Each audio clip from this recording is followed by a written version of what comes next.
মিটি মিটি হাসে জানি এরা তোমাকে শুধুই ভালোবাসে।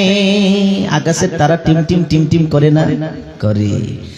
আকাশের তারা গোলে মিটি মিটি হাসে জানি এরা তোমাকে শুধুই ভালোবাসে। জানি এরা তোমাকে শুধুই ভালোবাসে। আমিও বাসি প্রভু, আমিও বাসি প্রভু তাদেরই মতো। বলুন আল্লাহুম্মা আমিন। শোনো গো প্রভু মোর এই নিবেদন, তোমাকে ডাকি আমি বাঁচি যতক্ষণ, তোমাকে পুজি আমি বাঁচি যতক্ষণ। প্রবাহিত নদী নালা কুল কুল তানে ডাকে এরা তোমাকে শুধুই মনে প্রাণে। প্রবাহিত নদী নালা কুল কুল তানে ডাকে এরা তোমাকে শুধুই মনে প্রাণে। ডাকে এরা তোমাকে শুধুই মনে প্রাণে। আমিও ডাকি প্রভু, আমিও ডাকি প্রভু তাদেরই মতো। আল্লাহুম্মা আমিন বলবেন না? কি ব্যাপার, বাংলাদেশে জালসা করে মজা লাগে। কালকে জালসা করে এলাম নেপাল থেকে। জি আলহামদুলিল্লাহ, খুব সুন্দর ওরা আওয়াজ করছে। একবার আলহামদুলিল্লাহ বলবেন না? আলহামদুলিল্লাহ আলহামদুলিল্লাহ। শোনো গো প্রভু মোর এই নিবেদন, তোমাকে ডাকি আমি বাঁচি যতক্ষণ। গাছে গাছে গাছে গাছে কত রঙের কত ফুল ফুটে, ভ্রমরা সুবাস পেয়ে মধু নিতে ছুটে। দেখবেন গাছে গাছে ফুল ধরে থাকে আর মৌমাছিরা ওই ফুলে যে মধু সংগ্রহ করে। করে না? করে। গাছে গাছে কত রঙের কত ফুল ফুটে, ভ্রমরা সুবাস পেয়ে মধু নিতে ছুটে। ভ্রমরা সুবাস পেয়ে মধু নিতে ছুটে। আমিও ছুটি প্রভু, আমিও ছুটি প্রভু তাদেরই মতো। আল্লাহুম্মা আমিন। শোনো গো প্রভু মোর এই নিবেদন, তোমাকে ডাকি আমি বাঁচি যতক্ষণ, তোমাকে পুজি আমি বাঁচি যতক্ষণ। মাঝে মাঝে মাঝে মাঝে শুনি রাতে কত পাখি ডাকে। আহা, অনেক গভীর রাত্রে যখন পাখিরা কিচির মিচির করে ডাকে ডাকে ডাকে। মাঝে মাঝে মাঝে মাঝে মাঝে মাঝে শুনি রাতে কত পাখি ডাকে। দুঃখ কি বুঝে না তারা, কষ্ট কি জানে না তারা, দুঃখ কি চিনে না তারা, বড়ই সুখে থাকে। মাঝে মাঝে শুনি রাতে কত পাখি ডাকে, দুঃখ কি জানে না তারা, বড়ই সুখে থাকে। দুঃখ কি চিনে না তারা, বড়ই সুখে থাকে, আরে সেই সুখে ভরে দাও, সেই সুখে ভরে দাও আমাদের জীবন। আল্লাহুম্মা আমিন। শোনো গো প্রভু মোর এই নিবেদন, তোমাকে ডাকি আমি বাঁচি যতক্ষণ, তোমাকে পুজি আমি বাঁচি যতক্ষণ। এটা দোয়া, এটা দোয়া। তোমাকে পুজি আমি বাঁচি যতক্ষণ। আল্লাহুম্মা রাব্বানা তাকাব্বাল মিন্না ইন্নাকা আনতাস সামিউল আলিম। সম্মানিত আজকের এই স্টেজে বিরাজমান যোগ্যতম সভাপতি মহাশয়, অন্যান্য উলামা ইজাম, হাজিরিন পর্দার অন্তরালী, অবলা সরলা জ্ঞানবতী যুবতী মা ও খালা ও আমার সুন্দরী তরুণী বোনেরা, সমস্ত তারিফ, সমস্ত প্রশংসা, সমস্ত গুণগান, সমস্ত গুণ কীর্তন সেই মহান আল্লাহ তাবারক আলার জন্য, যিনি একম সত্যম সুন্দরম বিশ্বজাহানের বাদশা, যার হাতে শক্তি ও শক্তি, যার হাতে জীবন ও মরণ, যে আল্লাহ আমাদেরকে এই পৃথিবীতে সর্বসেরা করে পাঠিয়েছেন, যে আল্লাহ আমাদেরকে এই পৃথিবীতে সর্বজ্ঞানী করে পাঠিয়েছেন, যে আল্লাহ আমাদেরকে এই পৃথিবীতে মানুষ রূপে, পশু নয় মানুষ রূপে তৈরি করেছেন। একবার আল্লাহর গুণগান গানতে যে, আল্লাহর গুণগান গাইতে যে কাঞ্জুসি না করে আল্লাহকে খুশি করার জন্য আন্তরিকতার সাথে একবার জোর করে বলবো আলহামদুলিল্লাহ। আমি শুনতে পেয়েছি, এটা আন্তরিকতা, আল্লাহর প্রতি এতটি ভালোবাসা। জি, অপরাধ নেবেন না, কেউ যদি নেতা থাকেন ক্ষমা করে দিবেন। আমরা ভোটের সময় দেখি, আমরাও যখন ছোট ছিলাম, এই যখন ভোট শুরু হয় তখন একটা গাড়ি যায়, গাড়িতে মাইক বাঁধা থাকে আর জিন্দাবাদ মুর্দাবাদ, জিন্দাবাদ মুর্দাবাদ বলি না, বলি। কোন যদি নেতার নাম নিত, তাহলে আমরা নেতার যদি নাম শুনতাম তাহলে একবারে জিন্দাবাদ, গলা ফাটিয়ে একদম জিন্দাবাদ বলতাম। এর মানে কি? একটা নেতার প্রতি আন্তরিকতা আছে, একটা নেতার প্রতি ভালোবাসা আছে। জি, কিন্তু আল্লাহর প্রতি আন্তরিকতা পেশ করতে গিয়ে 36 ইঞ্চের 56 ইঞ্চের সিনা তো হিলাচ্ছি, মাথাটা হিলাতে পারি না করেছে। জি, আমরা মানুষ রূপে আল্লাহ আমাদেরকে তৈরি করেছেন। খুশি আছি তো? মাইক মান খুশি আছেন তো? মানুষ তৈরি হয়েছে, খুশি আছেন? অবশ্য সবাই খুশি আছেন। একবার জোর বলে বলেন দেখি আলহামদুলিল্লাহ, আরো জোরে আলহামদুলিল্লাহ। তারপরে পরে ধর্মের গুরু, কর্মের নেতা, দো জাহানের রহমত, নবী মক্কি, নবী মাদানী, নবী নাসির, নবী বাশির, নবী আহমদ, নবী মুহাম্মদ মুস্তাফা সাল্লাল্লাহু আলাইহি ওয়াসাল্লাম, তার প্রতি শত কোটি শান্তির দ্বারা বর্ষিত হোক। আল্লাহুম্মা সাল্লি আলাইহি, আল্লাহুম্মা বারিক আলাইহি।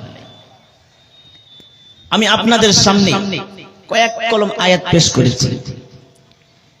সময় দেখে আয়াত পেশ করলাম। এই আয়াতটিকে কেন্দ্র করে কিছু আমার অল্প জ্ঞানে স্বল্প কথা বলে আমি মাদ্রাসার খিদমতের দিকে আসবো ইনশাআল্লাহ।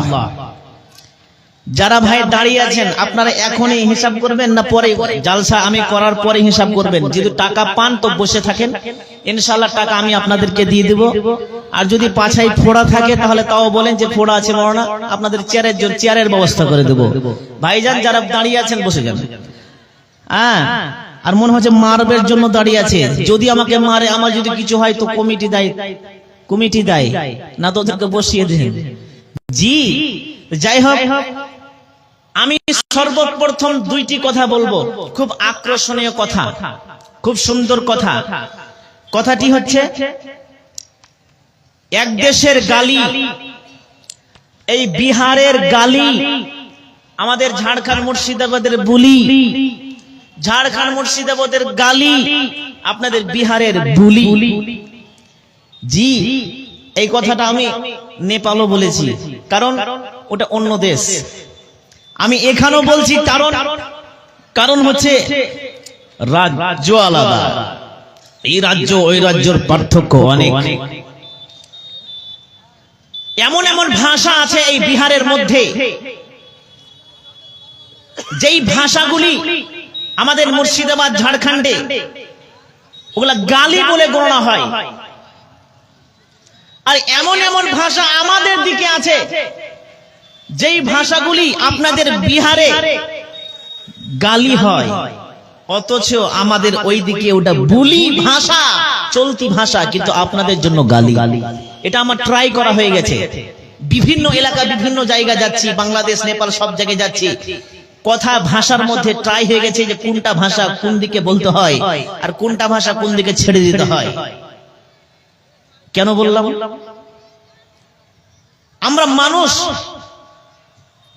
আমরা মানুষের ভাষা কত রকমের হতে পারে।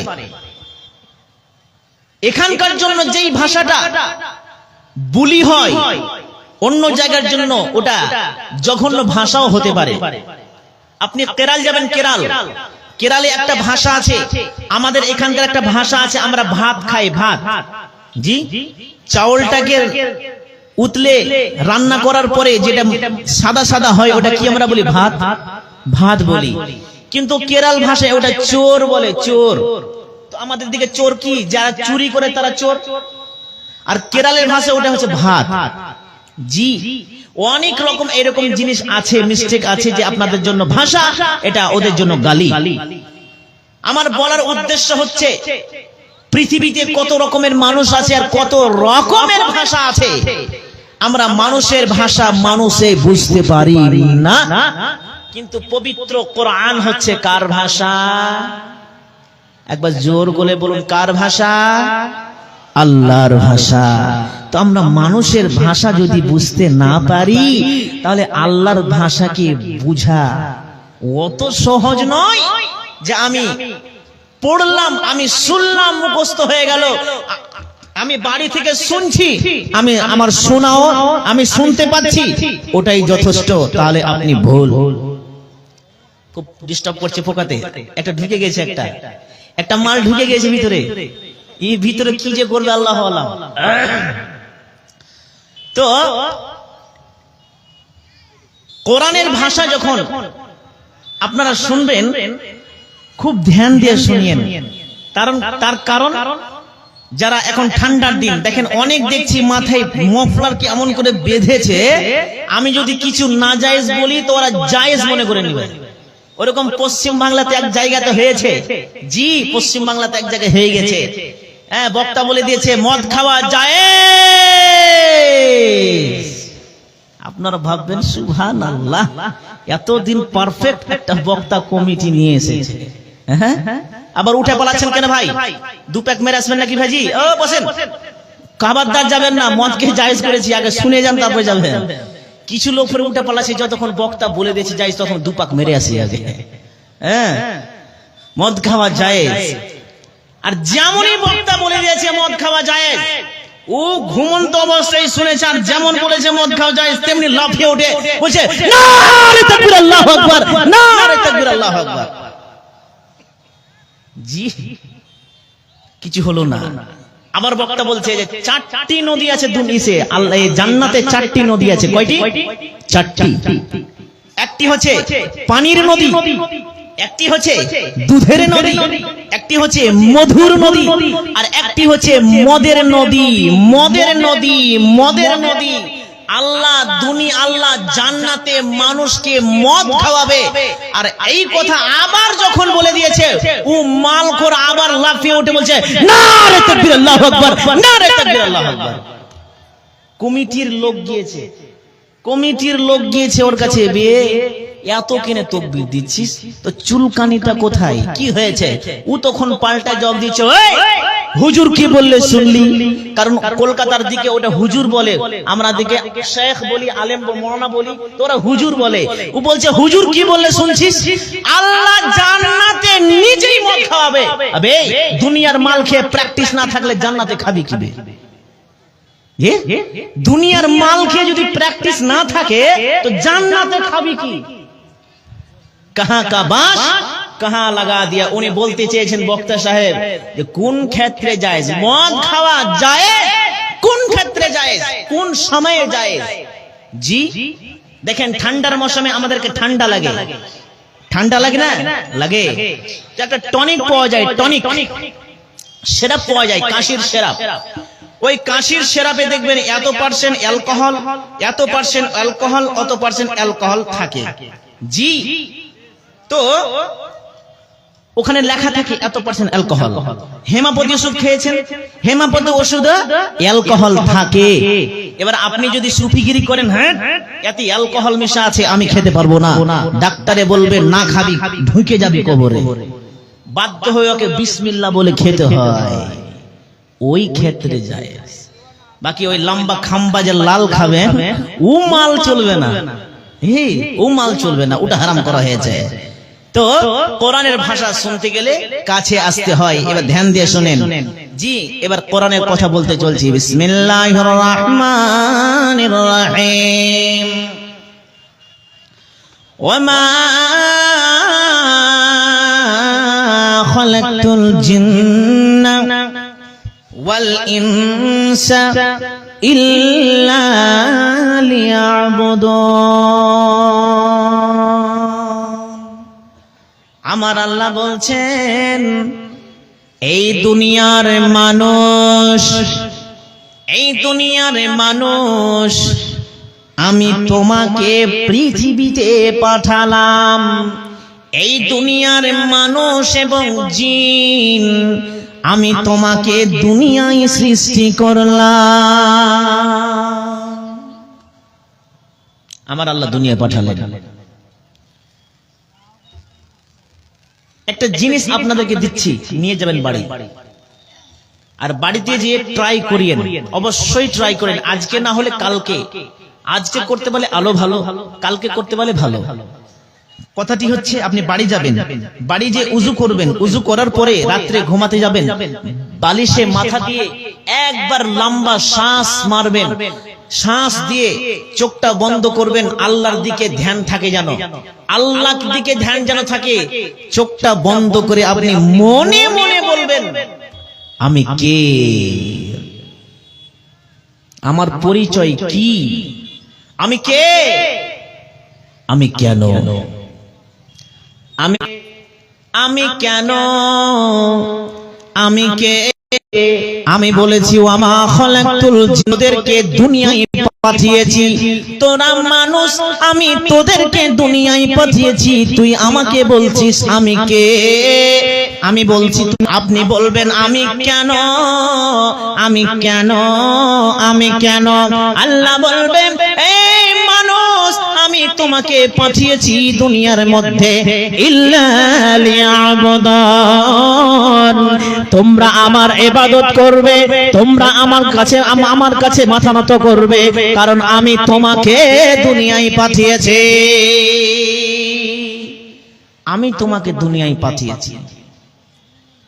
জি, আমার আল্লাহর উদ্দেশ্য, আমি তোমাকে দুনিয়ায় পাঠিয়েছি একটাই উদ্দেশ্য, সেটা হচ্ছে ইল্লা লিয়াবুদুন। আল্লাহ যে দুনিয়ায় পাঠিয়েছেন উদ্দেশ্যটা পেয়ে গেলেন। আর প্রত্যেক কাজের পিছনে দেখবেন একটা করে উদ্দেশ্য থাকে। আপনি এখান থেকে কলকাতা যাবেন, এখান থেকে ডালখোলা কিষানগঞ্জ যাবেন, আর আর আর আর জায়গা যাবেন, যাবেন, যাওয়ার পিছনে কিন্তু একটা উদ্দেশ্য থাকে। আপনারা যে বসে আছেন, আপনারা কি পাগল যে আপনারা বসে আছেন? জি না, পাগল নয়, নিশ্চয়ই কিছু তো কারণ আছে যে আপনারা বসে আছেন। এই যে প্যান্ডেলটি করেছে জালসার কমিটি, মাদ্রাসা কমিটি, আমরা বক্তা বাইরে থেকে মুসাফির হয়ে এসেছি, আমরাও কি পাগল? জি না, আমরাও পাগল নয়, আমাদেরও নিশ্চয়ই একটা উদ্দেশ্য রয়েছে। আপনারা জ্ঞান পিপাসী, জ্ঞান সঞ্চয় করার জন্য আপনারা এখানে এসেছেন। বাইরে থেকে ওলামারা আসবেন এবং নিত্য নতুন হাদিস এবং কোরআনের কথা শোনাবে। ওই কোরআন এবং হাদিসের কথা শুনতে আমরা যাব, যেটা বক্তারা বলবে সেটা শুনে আমরা আমল করার চেষ্টা করব। এটার জন্য আপনারা এখানে এসেছেন। আর মাদ্রাসার উদ্দেশ্য, জি এই যে জালসা করেছেন কমিটির উদ্দেশ্য হচ্ছে মাদ্রাসার উন্নতি কল্পে, উন্নতি কল্পে। হয়তো বিল্ডিং তৈরি করবেন, হয়তো ঋণী হয়ে আছেন, আর ফালানা ফালানা হতে পারে। আপনি এক বছর জালসা করবেন, 10 বছর চলতে পারে না। 1 বছর জালসা করে ওই টাকাগুলো শেষ হয়ে যায়। এমন এমন মাদ্রাসা আছে লক্ষ লক্ষ কোটি কোটি টাকা বছরে শেষ হয়। ওই রকমই এই মাদ্রাসাতেও ঋণী হয়তো হয়ে আছে। ওই জন্যই এই প্ল্যানিং মাদ্রাসার কমিটি করেছেন। তাহলে এখানকার উদ্দেশ্য পেয়ে গেলেন যে এটা একটা উন্নতি কল্পের জালসা। তো প্রত্যেক কাজের পিছনে উদ্দেশ্য আছে ভাইজান, আর উদ্দেশ্য বিহীন হচ্ছে পাগলের কাজ। পাগল হাসে, পাগল গান গায়, পাগল নাচে, পাগল গালি দেয়, পাগল কথা বলে। পাগলকে ধরে জিজ্ঞাসা করেন, পাগল তুমি হাসছো কেন? পাগল তুমি গান কেন গাইছো? পাগল তুমি নাচছো কেন? পাগল কিছুই বলবে না, তার কারণ পাগলের উদ্দেশ্য থাকে না, উদ্দেশ্য থাকে না। উদ্দেশ্য, আজকে আমি ওখান থেকে ঝাড়খণ্ড থেকে এসেছি, একেবারে মুর্শিদাবাদ ঝাড়খণ্ড থেকে এখানে এসেছি। আমি কেন এসেছি? আমি কি পাগল হয়ে গেছি যে আমি চলে আসবো? জি না, আমারও একটা উদ্দেশ্য আছে। আমার তো ইচ্ছা হয় যে আমরা আমাদের নিচে শ্রোতারা বসে আছে, জ্ঞান পিপাসীরা বসে আছে, আমরা চাই যে এদেরকে 10টা নয়, একটা হাদিস কিংবা একটা কোরআনের আয়াত আমরা বিভিন্ন তরিকায় আমরা বুঝাবার চেষ্টা করি। আর আমার কথা যদি, একটা কথা যদি এরা নিয়ে নিতে পারে, তাহলে আমিও ধন্য, আপনারাও ধন্য, মাদ্রাসাওয়ালাও ধন্য হয়ে গেল। জি, তাহলে বুঝে গেলেন যে আমাদের উদ্দেশ্য কি আর আল্লাহর উদ্দেশ্য কি। চলেন, ইল্লা লিয়াবুদুন, আল্লাহ বলছেন আমি তোমাকে সৃষ্টি করেছি। ইল্লা লিয়াবুদুন, এই ইল্লা লিয়াবুদুনটা এত সুন্দর করে পবিত্র কোরআনে মহান আল্লাহ সাজিয়েছেন, দেখবেন এই ইল্লা লিয়াবুদিনে গোটা পৃথিবী যা দেখছেন সব এই ইল্লা লিয়াবুদিনের ভিতরে ঢুকে যাবে। দেখবেন আমার আল্লাহ বলছেন, এই দুনিয়ার অজ্ঞান মানুষ, এই দুনিয়ার অজ্ঞান মানুষ, হিতাহিত জ্ঞান মানুষ, তোমরা কি আমার কোরআন কি খুলে দেখোনি? আমি তোমার জন্য কত রকমের কারিশমা দিয়েছি। আমি কারিশমাতে আমি ভরে দিয়েছি গোটা পৃথিবীতে। একটাই উদ্দেশ্য, ইল্লা লিয়াবুদুন, হাতে খুঁটি রয়েছে, ইল্লা লিয়াবুদুন, আমি এর জন্য আমি তোমাকে দুনিয়ায় পাঠিয়েছি। এই দুনিয়ার মানুষ, ওই যে বিশাল ধরনের আসমান দেখছো, ওই আসমানটাকে কেন বানালাম? আসমানটাকে তোমার জন্য বানিয়েছি মানুষ। এই ব্যাককেল বেঈমান মানুষ, আকাশের মধ্যে যে সূর্যটা রয়েছে, ওই সূর্যটাকে কে বানালছে? ওই সূর্য কেন বানিয়েছি? ওই সূর্য তোমার জন্য বানিয়েছি। এই দুনিয়ার অজ্ঞান মানুষ, এই যে বিশাল ধরনের যে চাঁদটি রয়েছে, ওই চাঁদটিকে কে বানালো? ওই চাঁদটি আমি বানিয়েছি। কার জন্য বানিয়েছি? মানুষ তোমার জন্য বানিয়েছি। ওই দেখো আকাশের মধ্যে তারাগুলো ঝুলছে, টিম টিম টিম টিম করে ঝুলছে। এ শুধু তাই নয়, গ্যালাক্সি, ব্ল্যাক হোল, কত রকমের উল্কাপিণ্ড আমি তৈরি করেছি। আমি মানুষ তোমাদের ভালাইয়ের জন্য তৈরি করেছি। এই দুনিয়ার ব্যাককেল মানুষ, ওই যে বাতাস দেখছো, বায়ু দেখছো, হাওয়া দেখছো, অক্সিজেন দেখছো, কেন কেন কেন কেন? মানুষ আমি তোমার জন্য তৈরি করেছি। শুধু তাই নয়, তোমরা যে পানি পান করো, পানির অপর নাম হলো জীবন, পানির অপর নাম হচ্ছে জীবন। এই জীবনটাকে আমি তৈরি করলাম। এই মানুষ আমি তোমার জন্য তৈরি করেছি। শুধু তাই নয়, হাতটি রয়েছে, হাতটি তোমার জন্য তৈরি করলাম। এই মানুষ আমি যে তোমাদের মাথা দিয়েছি, মগজ দিয়েছি, চক্ষু দিয়েছি, নাক দিয়েছি, হাত পা কেন দিয়েছি? মানুষ তোমার ভালোর জন্য দিয়েছি। মানুষ তুমি তো এটাও জানো না, তুমি তো এটাও তুমি অস্বীকার করো। আসমান থেকে পানি team team team team team team team করে পানি বর্ষণ হয়। ওই পানি বর্ষণ থেকে খেতি হবে, ফসল হবে, গম হবে, ভুট্টা হবে, তার কত রকমের আনাজ হবে, ফল ফলার কত রকমের সবজি সাহারি হবে। এই বান্দা, এই ব্যাককেল মানুষ আমি তোমার জন্য দুনিয়ায় পাঠিয়েছি, তোমার জন্য দুনিয়ায় তৈরি করেছি। শুধু তাই নয়, গোটা পৃথিবীতে তুমি বাম দিকে তাকাও, ডান দিকে তাকাও, ডান দিকে বাম দিকে উপরে নিচে যতগুলো যা দেখতে পাচ্ছ মানুষ তোমার জন্য তৈরি করেছি। শুধু তাই নয়, বিশাল ধরনের যে জান্নাতটি রয়েছে ওই জান্নাতটাকে মানুষ তোমার জন্য বানিয়েছে। বেঈমান মানুষ, তারপরে তুমি বিশ্বাস করো না। বেঈমান মানুষ, তারপরে তুমি বিশ্বাস করো না। যা দেখছো গোটা পৃথিবীতে, যা তোমাদের খালি চোখে তোমরা দেখতে পাচ্ছ, আমি তোমার জন্য তৈরি করলাম। এই বান্দা, আমি একটাই জিনিস আমি তৈরি করেছি, একটাই আয়াত আমি তোমাদেরকে দিয়েছি, একটাই আয়াতের টুকরা আমি শুধু যোগ করে দিয়েছি। যত যা দেখছো মানুষ তোমার জন্য তৈরি করলাম। আর ইল্লা লিয়াবুদুন, ইল্লা লিয়াবুদুন, ইল্লা লিয়াবুদুন। মানুষ তোমাকে অনেক কারিশমা দিয়েছি, আমি শুধু ইল্লা লিয়াবুদুন, তোমাকে যে আমি তৈরি করেছি শুধু আমার জন্য। যা দেখছো আমি তোমার জন্য বানিয়েছি, তোমার জন্য দিয়েছি, এবং আমি তোমাকে বানিয়েছি আমার খিদমতের জন্য। তোমরা আমার ইবাদত করবে। জি, তাহলে ইল্লা লিয়াবুদুনে গোটা পৃথিবী যা দেখছেন সব ঢুকে গেল এই ইল্লা লিয়াবুদুনের মধ্যে। জি,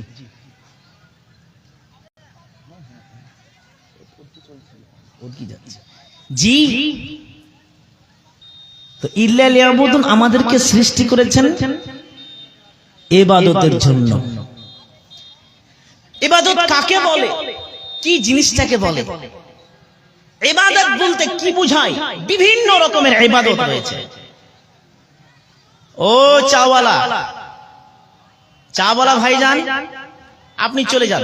चाय वाले अंदर ना घुसे भाई, चाय वाले को अंदर ना दाखिल होने दें, बिल्कुल नहीं। ওই যত গুষ্টি মারছে ওই চাওয়ালে মারছে। একটা কথা বলছি, চা শুরুক মারতে যে আমার কথা শুনবে কি চায়ের দিকে ধ্যান থাকবে, বুঝতে পারবে না। হ্যাঁ, আল্লাহ আকবার। তো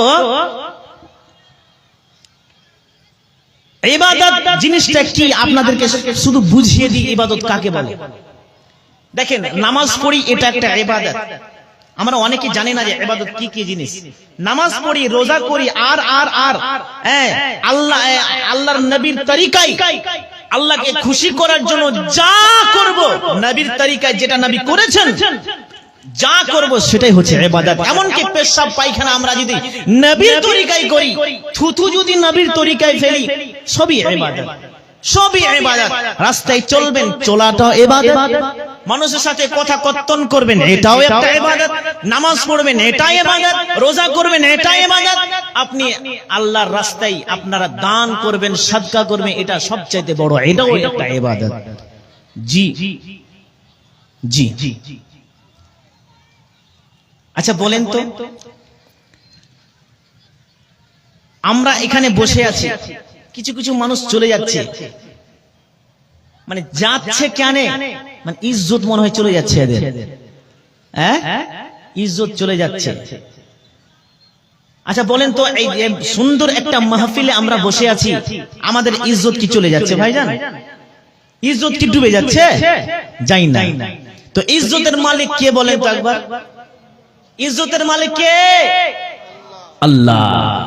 আর পবিত্র কোরআনে মহান আল্লাহ বলছেন, ওয়া তুইজ্জু মান তাশা ওয়া তুযিল্লু মান তাশা। আমরা আলেমরা তরজমা এটাই করি যে মানুষকে চাইলেই ইজ্জত আল্লাহ দেন, মানুষকে চাইলেই জলিল করেন। রাস্তার ফকির থেকে নিয়ে বাদশা করেন, বাদশা থেকে রাস্তার কাঙ্গাল করেন। তো অত ইজ্জু মান তাশা ওয়া তুযিল্লু মান তাশা তরজমা করছেন, আমরা তো এটাই তরজমা করি, কিন্তু একটি কবি কবিতার ছন্দে তরজমা করছেন। উনি আবার গিয়ে গিয়ে তরজমা করছেন, তাফসীর করে বুঝিয়ে দিচ্ছেন। এই অত ইজ্জু মান্তাসা অত জিল্লু মান্তাসা, এই ঘটনাটা বলেই আমি ইনশাআল্লাহ খিদমতে নামবো। কি বলছেন? তবে আগে বলি, আপনারা শায়ের বুঝেন তো নাকি? শায়েরটা খুব সুন্দর বুঝবেন। কবিতা বুঝেন? কবিতা, কবি বুঝেন? কবি সব বুঝেন না? আরে বাপ, আপনি তো খুব বয়স্ক মানুষ, বুঝবেন তো। যারা জওয়ান আছে ওরা শুধু গানই বুঝে, তাছাড়া কিছু বুঝে না। কাজী নজরুল ইসলাম বিদ্রোহী কবিতাকে বলা হয় কাজী নজরুল ইসলাম। হ্যাঁ, রবীন্দ্রনাথ ঠাকুর নাম শুনেছেন? জি, এটা একটা কবি। ইমরুল কায়েস, এটা একটা কবি। কবি অনেক আছে। তো কাজী নজরুল ইসলামের একটি কবিতা আপনাদেরকে শোনাই, যে কবিতা কি বলে পাঠ করতে হয়, কবিতা কেমন জিনিস। কাজী নজরুল ইসলাম একটা কবিতা লিখেছিলেন, তার নাম হচ্ছে বিদ্রোহী কবি। ইংরেজরা যখন এই ভারতে শাসন করছিল, এই কবিতা ওই সময়তে পাঠ করা হয়েছিল, ইংরেজের দেওয়ালকে ঠাসমাস করে দিয়েছিল এই কবিতা পাঠ করে। ওই কবিতা আপনাদেরকে শোনাচ্ছি। কবিতাটা হচ্ছে, বলবীর বলবীর বলচির অন্যতম মশির, শির নিহারি আমারি নত শির ওই শিখর হিমাদ্রির, বলবীর আমি চির অন্যতম মশির। বল বিশ্বের মহাকাশ ছাড়ি, বল মহাবিশ্বের মহাকাশ ছাড়ি, চন্দ্র সূর্য গ্রহ তারা ছাড়ি, দুলক ভুলক ধুলক ভেদিয়া খোদার আসন আরশ ছেদিয়া উঠিয়াছি চির বিশ্বময় আমি বিশ্ববিধাত্রী। মমললাটের রুদ্র ভগবানী চলে রাজ রাজ টিকা দীপ্ত জয়শ্রীর, বলবীর আমি চির অন্যতম মশির, শির নিহারি আমারি নত শির ওই শিখর হিমাদ্রির, বলবীর আমি চির অন্যতম মশির। বল মহাবিশ্বের মহাকাশ ছাড়ি, চন্দ্র সূর্য গ্রহ তারা ছাড়ি, দুলক ভুলক ধুলক ভেদিয়া খোদার আসন আরশ ছেদিয়া উঠিয়াছি চির বিশ্বময় আমি বিশ্ববিধাত্রীর, বলবীর আমি চির অন্যতম মশির। এটা হচ্ছে কবিতা। তো অত ইজ্জু মান্তাসা অত জিল্লু মান্তাসার তরজমা করছে কবি কিভাবে? আসছে পথে আধার নেমে তাই বলে কি রইবি থেমে, আসছে পথে আধার নেমে তাই বলে কি রইবি থেমে, বারে বারে জ্বালবে বাতি হয়তো বাতি জ্বলবে না, তাই বলে তোর ভীরুর মতো বসে থাকা চলবে না, তাই বলে তোর ভীরুর মতো বসে থাকা চলবে না। আলোক ছায়া হাসিয়া বা শুরু বিধাতার দুটি দিক, কাঙ্গাল কখনো রাজ্য লতিতে রাজাই চাইছে ভিড়। আলো ছায়া হাসি অশ্রু আল্লাহর দুইটা দিক। গুনিয়ে দিচ্ছি, এই যে দেখেন হ্যান্ডা করে যে লাইটটা মারছে এটা হচ্ছে আলো, আর আমি যেখানে বসে আছি এই যে পিছন দিকে একটা কালো রঙের জিনিস পড়ে আছে এটা হচ্ছে ছায়া। আলো ছায়া দুটা দিক হলো, জান্নাত জাহান্নাম দুটা দিক, এহ জগৎ পরজগৎ দুটা দিক, নর নারী দুটা দিক, তাই না? বাদশা ফকির দুটা দিক, সব জিনিসটাই দুটা দিক দুটা দিক দুটা দিক। তো কবিতা বলছেন আলোক ও ছায়া হাসি ও শুরু বিধাতার দুটি দিক, কাঙ্গাল কখনো রাজ্য লধিতে রাজাই চাইছে ভে। একটি ঘটনা শোনাই, ছোট্ট করে ঘটনা। একটি গ্রামে দুইজন স্বামী স্ত্রী খেতে বসেছে, মাংস দিয়ে ভাত খাচ্ছে। সেই সময় একটি ফকির দরজার কাছে এসে ভিক্ষা চাইছে, খেতে দাও খিদে লেগেছে খেতে দাও। আর যখনই বারবার করে ডাক দিচ্ছে ওই সময় ওই সময়তে স্বামী ওই ফকির করছে ভালো লাগে না,